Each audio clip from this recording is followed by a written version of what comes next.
was an officer that got shot and killed by Vineland boys maybe 15 years ago. Yes. But you don't really hear about Burbank PD.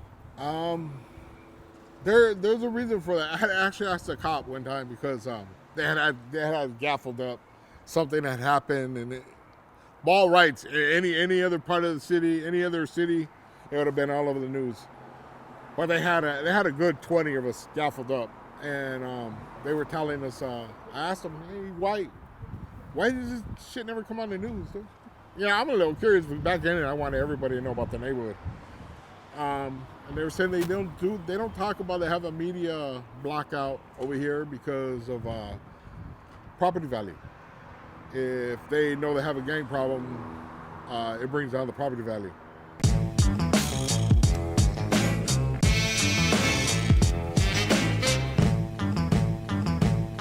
They would come out here and instigate with other neighborhoods. Hey, these guys from North Hollywood are over here. These guys from Playboys are over here. They're crossing you guys out. You gonna let them do that? Kind of thing. Burbank's known to be top notch in everything. They got the best cops. They have the best detectives. The only thing they lacked was gang activity. So the three cops was Scavarna, Rossoff, and Duran. They wanted to be known as far as being gang detectives and experts. So they used to pump up a lot of stuff with us. I don't think they really thought it was gonna get as bad as it did. I don't think they thought we were gonna turn on the cops, because we have gone at it with the cops. But Burbank pretty much, they control the city. No matter how much, they just couldn't control the block. They tried. They just couldn't control it. That's why we got the Gang Injunction. It was in 1992 of October. They hit us with a Gang Injunction. I was in the county. They came and served me. There was about 30 of us in the county at the time, and I was the only one that got served. I didn't know why. But from what I understood is all it did was just move us from one block to the other block. Instead of us just kicking it here, they were kicking on Providencia, they were kicking on Elm, they were kicking on Verdugo, they would go to Griffin Park. I think the drugs tore us up more than the Gang Injunction. A lot of my homeboys got into the drugs heavy, and that kind of hurt us more than anything. The Gang Injunction, they actually, somebody told me they actually put a miniature police station on the dead end for a while. Couldn't walk, nothing. You couldn't be nowhere around here from what I understood as far as the Gang Injunction. They would gaffle you quick. I was facing my life term, and they came and served me in LA County Jail. And I'm sure you were confused, like, what is this? Yeah, I had no idea what it was. I was actually supposed to go to the court date because my attorney subpoenaed me to go to fight it, but they denied it. LA County denied it, so I wasn't allowed to come to the court services. 88 people were served.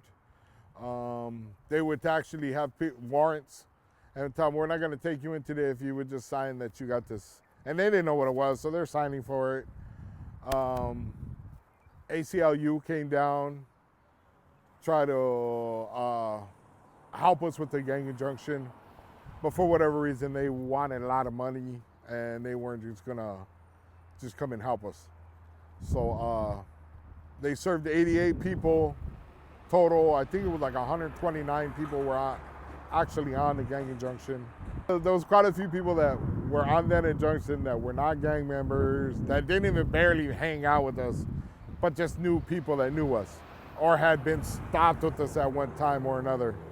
Like say I was driving down the street and I had somebody with me, if they were there, they were on the Gang Injunction just because they associated with me or they knew me. And back then there was nothing you could do about that. And there was nothing you could do about it. They would put the FI cards on you. They would see you. Like right now, me and you were talking. They would roll up, FI you. Next thing you know, you're on Elmwood Injunction. Even if you weren't a gang member? Even if you weren't a gang member. It sounded like a couple of them had Spanish surnames. So were there some Mexicans on the police force too that they hired to patrol here? There was actually one. He was a detective, Duran. He was one of the ones that instigated. I've known Duran since I was like, when he first moved into Burbank, because my mom and dad were both heroin addicts. So they knew them right away. They got to know, okay, these are heroin addicts. We're going to school, the cops would stop us. Duran, Rossoff, and Skavarna. And they would sit there and, who's at your house? I'm not gonna tell you nothing. And, oh, that bike's gotta be stolen. You can't afford that. Just mess with us, constant messes. They actually took me in for being under the influence of PCP when I had the flu. I was going to school, I had the flu, and they got me for being under the influence of PCP. Took me to a substation, arrested me, and when they trusted me, it was nothing when I had the flu. Just trying to get me to give them information about my mom's friends, my dad's friends, you know. We wouldn't give them nothing. But Burbank itself started hiring patrol officers from Ball Heights, from Hollenbach Division to come, and they would come and because they had gang knowledge, so they would come, the Hollenbach cops would come and introduce themselves, oh, I'm from Ball Heights. Okay.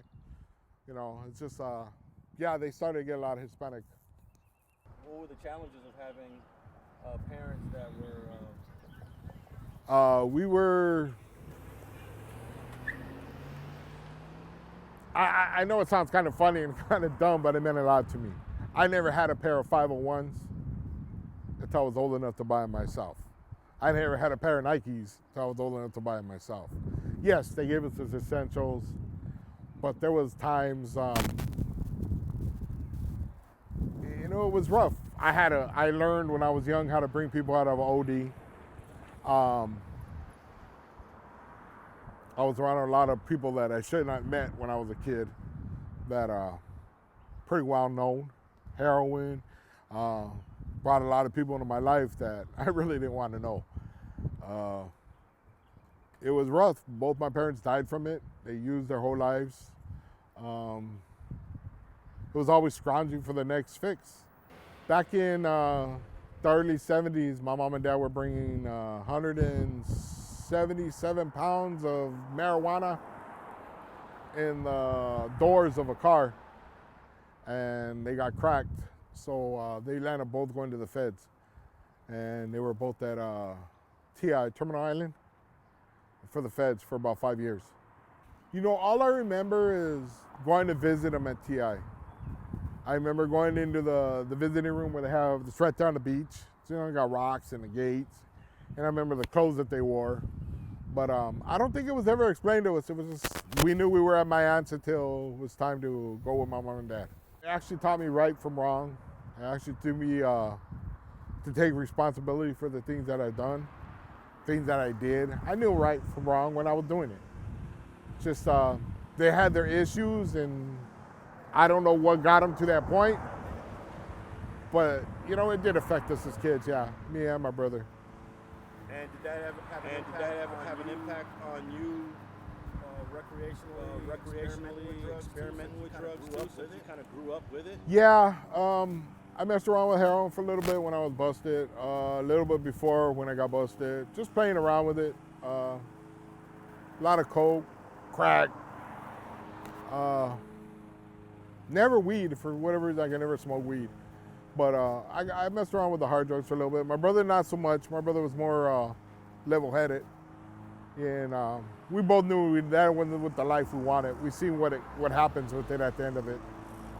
Were you ever at the point where you were addicted? I had a little bit of Jones when I paroled. I had a little bit of it. I was a little bit sick when I got out, but it wasn't where I couldn't handle it. It wasn't easy. It was, you know, I wanted to go out and get high, but I had my son. My wife, I got pregnant right away when I got out, and I didn't want him to live this life that we lived. Okay, so when you were in prison, you had access to whatever drug you wanted? Yeah, pretty much anything you want. I was smoking crack all the way up to reception from the county. Oh, even in the county? Yeah. Thanks for watching StreetTV.net. If you're not subscribed, please hit that button below and click the bell to receive alerts and notifications. Feel free to comment below so you can give us your feedback, and be sure to watch the 2 related episodes to the right. If you want to support this platform or follow us on social media, visit the links in the description. And thanks for watching StreetTV.net.